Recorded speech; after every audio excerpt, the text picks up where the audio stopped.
Hello everyone, I hope आप सभी लोग बहुत अच्छे होंगे और उतने ही अच्छे तरीकों से आप सभी लोगों की पढ़ाई चल रही होगी। तो इस वीडियो में हम लोग देखने वाले हैं आपके प्रैक्टिस सेट बी को, जिसका आप सभी लोगों को डिमांड था।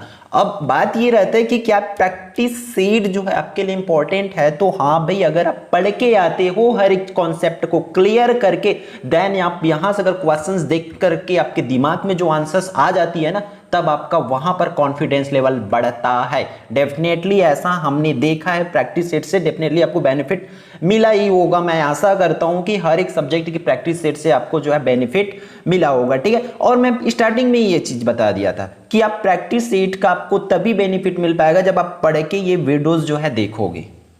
आप इन जो क्वेश्चंस बताया जाएगा उसका प्रैक्टिस करोगे लिख करके, तभी आपके लिए बेनिफिट होगा, वरना आपके लिए 1% भी नहीं। मैं हमेशा शुरू से बोल रहा हूँ, ये आपकी हो सकता है आखिरी वीडियो, और इस पर भी मैं आपका वही बोल रहा हूँ, ठीक है।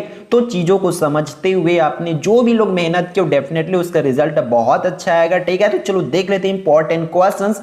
उचित विकल्प, उचितम विकल्पम चित्वा लिखत, उचित विकल्प जो है चुन करके लिखना है। फिर देखो, स्वामी आत्मानंद से पिता, जो स्वामी आत्मानंद के उनके पिता कौन थे उसको आपको लिखना है। फिर नेक्स्ट क्वेश्चन की बात करते हैं, क्वेश्चन नंबर 2, रक्त गृहम कथ्यते, रक्त गृह किसे कहते हैं उसको आपको लिखना है। फिर नेक्स्ट क्वेश्चन थर्ड पर, भवान इतस्मिन शब्द विभक्ति अस्ति, इसमें कौन सी विभक्ति है उसको आपको लिखना है, ठीक है। फिर चौथे नंबर की बात करें तो अद्य मम गृहम आगच्छ, तो इतस्मिन वाक्य अवयव अस्ति, इसमें कौन सा अवयव जो है आपको लिखना है। क्लियर है। तो देखो क्वेश्चंस की पैटर्न जो है इसी तरीका से रहेगा। बात है जैसे कि जो क्वेश्चंस आता है, अब मैं यहां पर बोल दिया अवयव वाला, तो अवयव वाला क्वेश्चन आएगा, लेकिन ये अंदर की चीजें जो है चेंज हो सकती है, इसलिए आपको जो है कॉन्सेप्ट क्लियर करके रखना है संस्कृत में। संस्कृत मींस कॉन्सेप्ट, क्योंकि हर एक चीज का आपको संधि समास हर एक चीज का कॉन्सेप्ट समझ गए ना, तो ये आपके लिए पेपर नहीं खिलौना बन जाएगा, बहुत आसान हो जाएगा ये। देखो यहां पर षडा ननः इति पदस्य संधि विच्छेदम अस्ति, इसका संधि विच्छेद कौन सा है वो करना है। तो आपको संधि पूरा टॉपिक को अच्छे से क्लियर कर लो आप लोग, ठीक है, तब आपका आराम से ये सब चीज बनेगा। फिर उचितम विकल्पेन रिक्ति स्थानी पूर्यात, ठीक है, उचित विकल्प से आपको रिक्ति स्थान की जो पूर्ति करना है। तो यहाँ पर देखो ऑलरेडी इस पर एक बेनिफिट ये होती है कि विकल्प जो है ऑलरेडी दिया रहता है। हमने हर एक साल में देखा है, इवन आपके मॉडल्स पेपर भी रिसर्च किए, क्योंकि आपको पता है हमारा ए सेट जो होता है कंप्लीटली प्रीवियस ईयर के क्वेश्चंस पर बेस्ड होता है, बी सेट जो होता है कंप्लीटली जो है आपके मॉडल पेपर्स पर बेस्ड होता है, सी जो होता है वो किस पर होती है, वो परीक्षा बोर्ड सार उन सब से निकाला जाता है। तो वो हमारी जो पैटर्न है हम फॉलो करते ही है, ताकि आपके लिए वो इंपॉर्टेंट हो। तो यहां पर भी हमने इसको उसी वे पर ही बनाया ताकि आपके लिए यूजफुल हो। तो सभी क्वेश्चंस को बहुत ध्यान से आप लोग कर लेना, पांचों को, ठीक है। फिर इसका उचितम स्तंभम सुमेलनम कुरुत, इसका उचित जो सुमेलित करना है इसको, ठीक है। तो इसको भी बहुत अच्छे से कर लेना। ये क्वेश्चन जो है 2018 से लिया हुआ है सभी को, ठीक है। 2018 से हमने किसी ना किसी सेट से इस क्वेश्चन को लिए। फिर आती यहां पर देखो नेक्स्ट क्वेश्चन, क्वेश्चन नंबर 2 पर, निम्नलिखितयोः अंकयोः संस्कृत भाषायां लिखत। अब देखो यहां पर आपको बोला गया था कि 101 से लेकर के 150 तक का आपको अच्छे से गिनती जो है कर लेना है, क्या होती कैसे होती, तभी आपका ये यहां से 2 नंबर कंफर्म हो पाएगा। फिर अगले में देखो संधि आएगा, तो संधि में देखो हमने पिछले भी क्वेश्चन में दिए थे, कर क्या रखे, सिंपल सी अंदर की चीजों को जो है बलत दिए, बस और कुछ नहीं। और एग्जाम में भी आपका यही होगा, इस टाइप से जो है आएगा, लेकिन अंदर की चीजें हो सकता है चेंज हो जाए आपके में, है ना। इसलिए आपको चीजों को समझना और उसके हिसाब से प्रैक्टिस तैयारी जो है आपका करना है। नेक्स्ट क्वेश्चन की बात करें तो उस पर क्या दिया है कि रेखांकित पदयो प्रकृति प्रत्यय, मतलब प्रकृति प्रत्यय आपका आएगा ही आएगा, इस तरीके से दिया रहेगा, उसका प्रकृति प्रत्यय जो है अलग करके आपको लिखना है फिर से। फिर नेक्स्ट क्वेश्चन 5th 1 पर देखो, वाच्य परिवर्तन, हमने अगले पिछले वाले में अलग क्वेश्चन ले रखे थे, उस पर अलग था ये वाच्य परिवर्तन वाला, 5th 1 का देखना ग्रुप में। तो ये क्वेश्चन जो है चेंज के, तो जो है आपके में हर एक चीज को हम चाहते हैं कि वो हमारे तीनों सेट करके आपका हर एक चीज इंक्लूड हो जाए, इसलिए इस तरीके से जो डिजाइन किया जाता है सोच समझ के, ठीक है। तो आप लोग इन क्वेश्चंस को जो है तैयारी कर लेंगे। फिर समास विग्रह का कर लेंगे। फिर प्रश्न क्रमांक 7वां आपके देखो, 7वां को भी हमने चेंज किया, उस पर अलग था क्वेश्चंस, ठीक है, अलग टाइप से क्वेश्चंस था, उस पर जितने टाइप से पूछा जा सकता है सबको लाया गया है। तो इस पे देखो इस तरीके से भी इस क्वेश्चंस को पूछा जा सकता है, लकार को लोट लकार में बदलो, लड लकार में बदलो, रीट लकार में बदलो, इस तरीके से जो है आपको बोला जा सकता है। ठीक है। तो इन चीज़ों को कॉन्सेप्ट को जो है अच्छे से करते चलेंगे।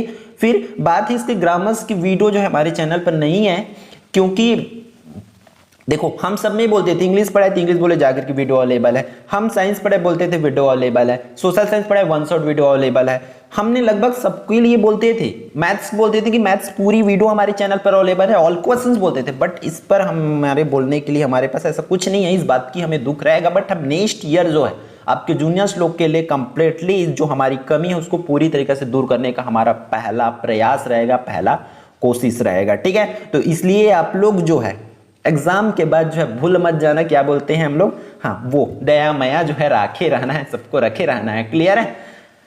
फिर आगे बढ़ते हैं नेक्स्ट क्वेश्चंस की ओर। 9th पर देखो अधोलिखित गद्यांश, तो इस तरीके से गद्यांश आएगा। तो क्वेश्चंस कैसे आते हैं, मैं हमने प्रीवियस ईयर उसको रिसर्च किए कि एक तो आती अनुवाद करने वाली आ सकती है और एक तो जो है आपको इस तरीके से गद्यांश दिया जाएगा, उसका प्रश्न दिया जाता है। तो आप दोनों लेवल की तैयारी करेंगे, एटलीस्ट कुछ कुछ जो है आपको इंपॉर्टेंट जो है प्रीवियस ईयर का ही एटलीस्ट सही बोल सकते हैं, वो उसका आप लोग अनुवाद थोड़ी बहुत करके रखिए और इस तरीके से क्वेश्चंस देंगे तब तो आपके लिए बेनिफिट है। पर क्वेश्चंस भी आसान नहीं है, देखो क्वेश्चंस में देखो इसको किस तरीका से किस लेवल का रखा गया, तो उन चीजों को समझना है आपको कि हर एक क्वेश्चंस में अलग अलग, ऐसा नहीं कि क्वेश्चंस पढ़ के आपको वहां से आंसर ढूंढना है, ऐसा नहीं है, वहां से आपको अलग अलग चीज इसमें बनाना है। संस्कृत आसान भी है, कहा जाए ना समझने वाले के लिए तो महा कठिन सब्जेक्ट है, भयंकर कठिन सब्जेक्ट है, तो इसको कर लेना। फिर इस तरीके से श्लोक आएगा तो श्लोक से भी क्वेश्चंस आपको पूछा जाएगा और श्लोक का एक तो अनुवाद करने बोला जा सकता है, जैसे कि आप लोग यहाँ पर देख पा रहे हैं इस श्लोक का आपको अनुवाद करने बोला गया कि शैले शैले न माणिक्यम तम न गजे गजे साधुओं नहीं सर्वत्र चंदनम न वने वने, ठीक है। ये भी क्वेश्चन किसी न किसी ईयर में आया हुआ है आपका। फिर आपको इस तरीके से संस्कृत भाषा में प्रश्नों के उत्तर देने के लिए बोला जाएगा, तो इस तरीके से एग्जैक्ट बता पाना मुश्किल है, ठीक है। तो इसलिए जितने भी क्वेश्चन है सबको कर लेना और उसी तरह से इसका भी आपको कर लेना है, लेकिन नीचे वाले को किस में जवाब देना है, आपको हिंदी में देना है। तो इन क्वेश्चंस को भी बहुत अच्छे से आप लोग कर लेंगे ताकि आपकी जो तैयारी है बेस्ट हो पाए। फिर आपका ये यहाँ से देखो ये चेंजेस नहीं होगी, आपको सुक्ति जो है कर लेना है, 4 से 5 सुक्ति जो आप अच्छे से कर लो। आपको श्लोक जो है कर लेना है, श्लोक एक्स्ट्रा करना पड़ेगा, ठीक है। तो श्लोक जो ही कर लेंगे 4 से 5 श्लोक, ताकि आप अच्छे से उसको कर पाओ, लिख पाओ, है ना। जो इस प्रश्न पत्र में ना है तो अगर वही आ गया तो इसलिए आप लोग थोड़ा बच के करो, अच्छे से करो। 9th क्लास का करोगे तो 10th क्लास में नहीं आएगा, इसलिए 9th क्लास में पहले से तैयारी कर लेना था और उसी को लिख दो, ठीक है। फिर इसको कर लेना अच्छे से। देखो यहाँ पर हमने देखो एक तो खाली स्थान देती थी, पिछले जो सीट है उसमें हमने खाली स्थान रखे थे, बट इसमें नहीं रखे क्योंकि हमें ये बताना था कि आपको ये दोनों आवेदन पत्र है वो भी करना है, ताकि अगर ये खाली स्थान में भी दे सकते हैं और इसी को लिखने के लिए भी बोला जा सकता है, तो आपको इन दोनों को तैयारी कर लो, ठीक है। फिर आगे बढ़ते हैं, आपका इस तरीके से अपठित गद्यांश आएगा। तो अपठित गद्यांश भी इसका देखो संस्कृत का मेरे हिसाब से उतनी आसान तो नहीं है भाई, बाकी में हम एकदम हिंदी में इंग्लिश में हम देख के जवाब दे देते थे, बट इसमें थोड़ी सी मुश्किल है इस भाषा में। देखो इसमें अलग अलग विशेषण पद, पर्याय पदम, तो इस तरीके से इन चीज़ों को आपको देखना पड़ेगा, इतना आसान नहीं रहेगा, तो चीज़ों को समझो और उसके हिसाब से। लेकिन एक बात अच्छी कि इसमें अथवा में देखो अलग टाइप से क्वेश्चन दिया है, मतलब इसमें आपको क्या लिखना है, सारांश लिखना है, टाइटल लिखने के लिए बोला जा सकता है, तो इस टाइप से आप उसमें निश्चिंत रह सकते हैं। फिर आपके लास्ट क्वेश्चन की बात करें तो इसमें से कम 2 से 3 आप लोग जो है कर लिए रहो। कालिदास हमेशा आया, सुभाष चंद्र आया, मम प्रदेश सदाचार, ये सब इंपॉर्टेंट टॉपिक है, तो इसको आप कर सकते हैं, ठीक है।